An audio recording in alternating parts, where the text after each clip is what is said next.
네, 고맙습니다.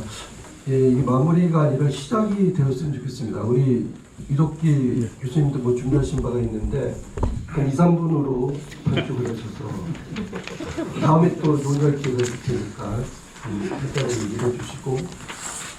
예, 뭐 우리 책에 68페이지부터 제가 73페이지까지 뭐 비교적 좀 길게 이렇게 좀 써놨습니다. 제가 이제 말씀드리고자 하는 내용은 뭐 책에 있으니까 주로 오늘 그 논의된 내용을 가지고 한번 몇 가지 제가 말씀을 좀 드리도록 하겠습니다. 먼저 이제 지난 그 비정규직의 정규직화 이후에 하필이면 또 그 이후에 또 이제 코로나19라고 하는 한 3년간의 또 공백기가 또 있었어요. 그러다 보니까 공교롭게도 지금 이후에 이제 이런 보안 사고가 터지고 있고 이게 이제 사고라고 하는 것은 징조가 있다라고 하지 않습니까? 어떻게 보면 이러한 그 자리 자체가 과거에는 없던 그런 자리거든요. 저도 지난 2월까지는 제가 인천국제공항공사 직원으로 근무하다가 금년 3월에 이제 경북 구미의 경운대학교로 제가 자리를 옮겼습니다. 그래서 저도 인천공항공사에서 근무하면서 보안 업무를 그래도 상당한 기간 동안 해왔고, 이제 제가 보기에는 문제는 이런 거였습니다.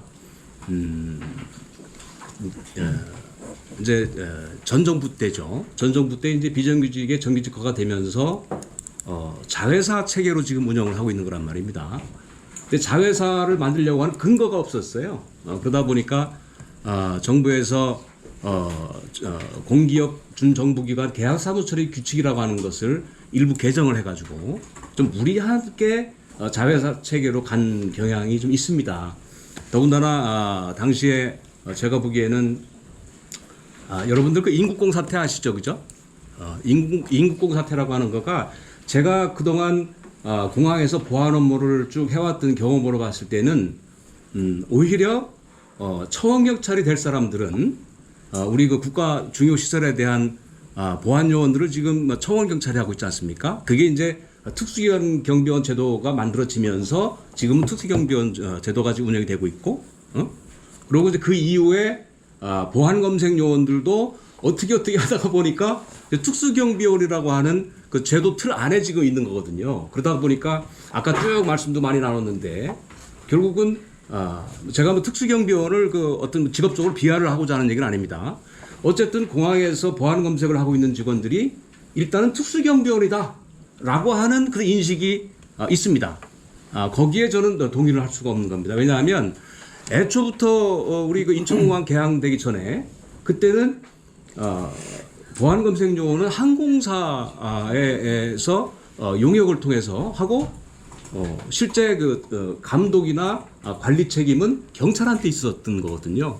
그게 이제 아까도 이제 그 유인호 교수님도 쭉 말씀하시고 쭉 했는데 그런 부분들이 그동안 한 20년 이상 어쨌든 특수경비원으로 운영을 하면서도 사실 그동안 큰 문제가 없이 이제 운영을 해왔기 때문에 그래서 아마 이렇게 지금 별 문제 없이 코로나 기간 중에 또 비정규직이 정규직화가 되는 과정에 그냥 스무스하게 지금 자회사가 된 것 같은데 저는 이거는 크게 잘못됐다고 생각을 합니다.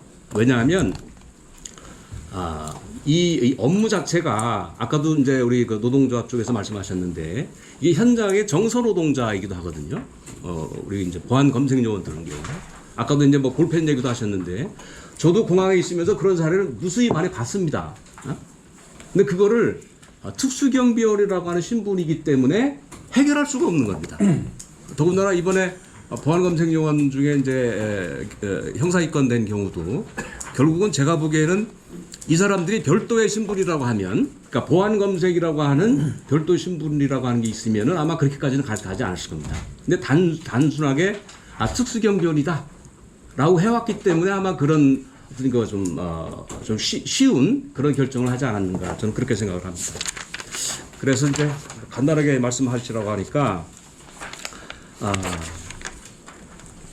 그래서 우선 이제 아까도 이제 그런 말씀이 있었어요. 보안 검색 요원들에 대한 자격을 좀 제도화하자, 자격 제도를 좀 만들자. 그리고 저도 지금 이제 대학에 가서 강의를 하고 있지만 우리나라에도 이제 대학에 항공보안 학과라고 하는 거가 생기고 있어요. 이제 한 5년 정도 됐는데 이미 항공보안학과 출신들이 공항 보안 업무를 지금 하고 있고 아시겠지만은 대학이라고 하는 데는 꼭 그 업무 내가 나와서 해야 되는 업무 외에 기타 저별의 어떤 학문을 다 익히는 거거든요. 그러면은 공항에서 보안 업무를 담당하는 직원들도 향후에는 이렇게 좀 대학에서 정기적으로 좀 이렇게 수학을 한 사람들로 제가 알고 있기로 한 90% 이상이 지금 비전공자로 구성이 된 걸로 알고 있습니다. 맞죠? 그러다 보니까 거의 직업으로서 채용이 돼서 단기간 교육을 통해서 어떤 그 상식선에서 이제 이 보안 검색 업무를 하고 있는 거거든요. 이런 부분도 제도적으로 바꿔야 되겠다. 그것 중에 하나가 보안 검색 자격 제도라고 하는 것을 좀 신설할 필요가 있겠다. 구체적인 얘기는 뭐 책을 좀 보시면 될 것 같고요. 또 하나는 아까도 이제 그런 말씀하셨는데 우리가 이제 벌금하고 이제 과태료로 가는 게 있습니다. 우리 그 항공보안법에. 근데 이게 거의 실효성이 없어요. 아까도 그런 말씀 많이 하셨잖아요. 근데 이거를 제가 경험을 말씀드리겠습니다. 제가 투리스모라고 하는 승합차를 가지고 다닙니다. 근데 제가 시골에 갈 때 저는 그냥 무심코 버스 전용 차선을 가끔 이용을 해왔었어요. 그러다가 어느 날 갑자기 한번 걸렸어요. 그때 걸리고 나니까 한 8만 원인가 7만 원인가 아마 제가 부과를 받았는데 이게 범칙금 통보라고. 예. 그래서 결론은 아까도 그런 말씀인데 우리 국민들이 이 보안 검색의 중요성 또 본인이 어떤 그 위해 물품을 가지고 기내에 탑승을 하게 되면은 이런 제재가 따른다라고 하는 이런 어떤 그 범칙금 통고 제도라든지 뭐 이런 제도를 좀 도입을 해서 그렇게 했을 때 보안 검색 요원들이 하는 업무량 자체가 엄청나게 줄 수 있습니다. 지금 연간 한 400만 건 정도가 지금 적발되고 있는 거거든요. 그게 적발된다라고 하는 게 총, 칼, 뭐 무기 이런 게 아닙니다. 거의 대부분이 뭐 음료수라든지 뭐 이런 거거든요. 그거는 본인이 조금만 주의해도 되는데 그런 것들이 그렇게 많이 적발이 되고 있어요. 그래서 드릴 말씀 많은데 아까 이제 항공보안공단 말씀도 누가 좀 하셨죠. 제가 조직 체계를 좀 바꿀 필요가 있다. 저는 이제 그 전부터 그런 생각을 가지고 있었습니다. 그래서 차제에 항공보안 업무를 전담하는 아까 이제 교통안전공단도 있고 여러 분산해서 이런 하고 있는데 이런 부분을 다 모아서 한 국가의 어떤 사무를 담당하는 이런 뭐 공사 체계는 제가 보기에는 아닌 것 같아요. 공단 체계로 항공보안공단을 만들어서 전국으로 하나로 이렇게 모아서 제가 보니까 캐나다에는 그 CATSA라고 하는 조직이 있습니다. 거기가 이제 공단 체계로 운영하고 있는데 거기를 우리가 벤치마킹을 하는 방법도 있지 않겠는가 이렇게 생각을 합니다. 네, 이상 마치겠습니다. 네, 감사합니다. 공항 보안 공단에 관련돼서는 우리 유혁기 교수님께서 박사학위 논문을 쓰셔서 앞으로 또 계속 연구해 주셔서 또 제도에 대한 필요성이 실현을 할 수 있으면 좋겠습니다. 예, 장시간 우리 뭐 좋은 의견들 많이 해주셨는데 여기 계신 분들이 다 전문가라서 하실 말씀이 많으실 텐데 뭐 계속해서 뭐 시작이 됐으면 좋겠습니다. 그럼 마무리로 우리 항공보안을 책임지고 계시는 우리 항공보안 정책과 과장님께서 오늘 나온 이야기들 정리해 주시고 또 우리 보안 정책과의 강양과 또 여러분들에게 협조를 구하는 뭐 그런 사안을 마무리 발언해 주시겠습니다. 네, 안녕하십니까. 국토부 항공보안정책과장 안세희입니다.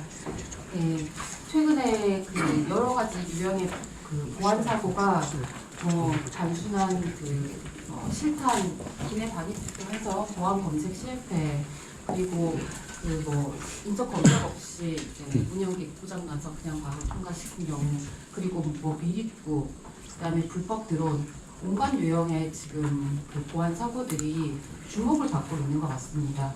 사실 제가 와서 저는 온 지가 이제 한 두세 달 됐는데 근데 그런 사건들이 났을 때마다 깜짝 놀랐는데 예전 사례를 보니까 없던 사건은 아니거든요.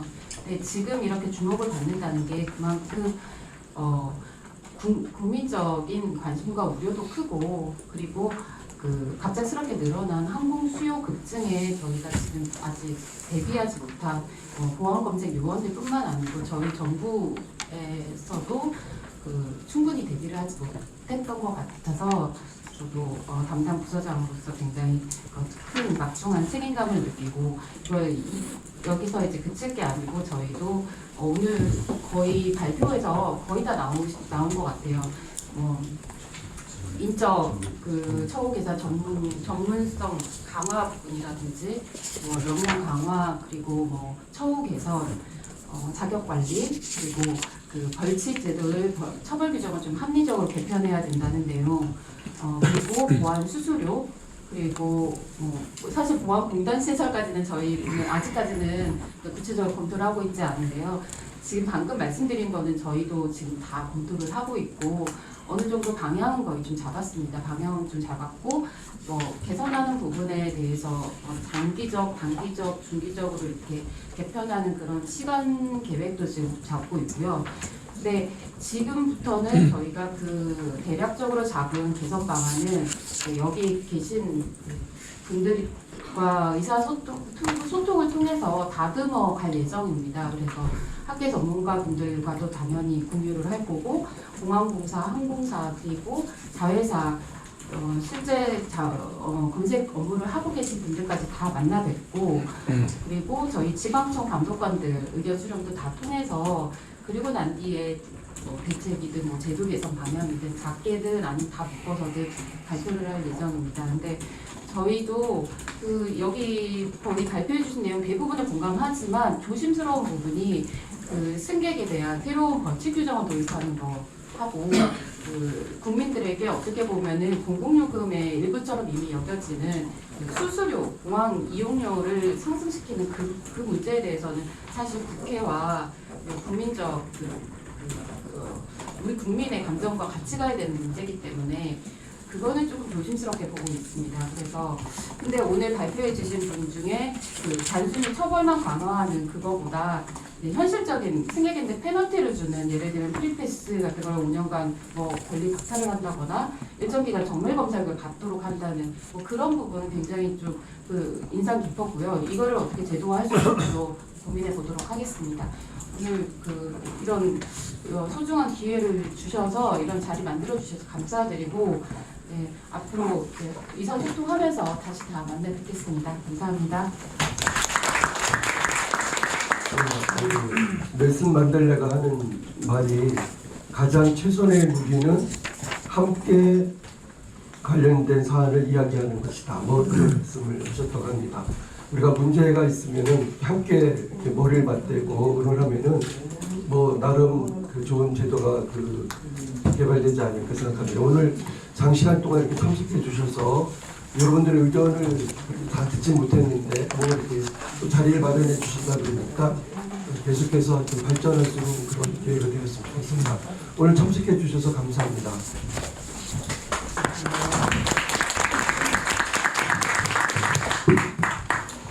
네, 짧은 시간 동안 많은 문제들이 논의되었습니다. 논의로 그칠 것이 아니라 정부를 중심으로 실질적인 대안이 모든 업계에 꼭 반영이 되어서 항공보안 발전을 이룰 수 있기를 희망하면서 세미나는 이것으로 마치겠습니다. 참석해주신 모든 분들께 진심으로 감사드립니다. 조심히 돌아가십시오. 아이고 고생하셨습니다. 우리 나오셔서 사진 하나 찍읍시다. 우리 기념 촬영 하십시다. 기념 촬영 나오세요. 우리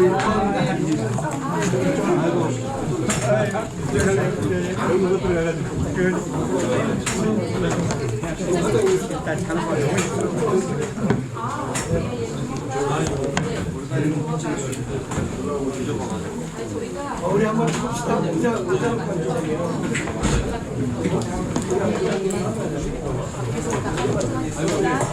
사장님 조심하세요. 예예예.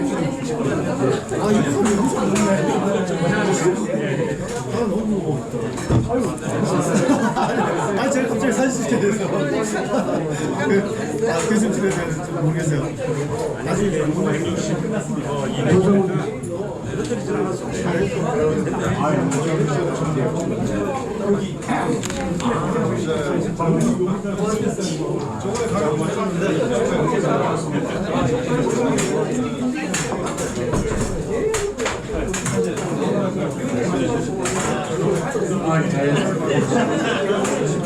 최다석 어디 갔지?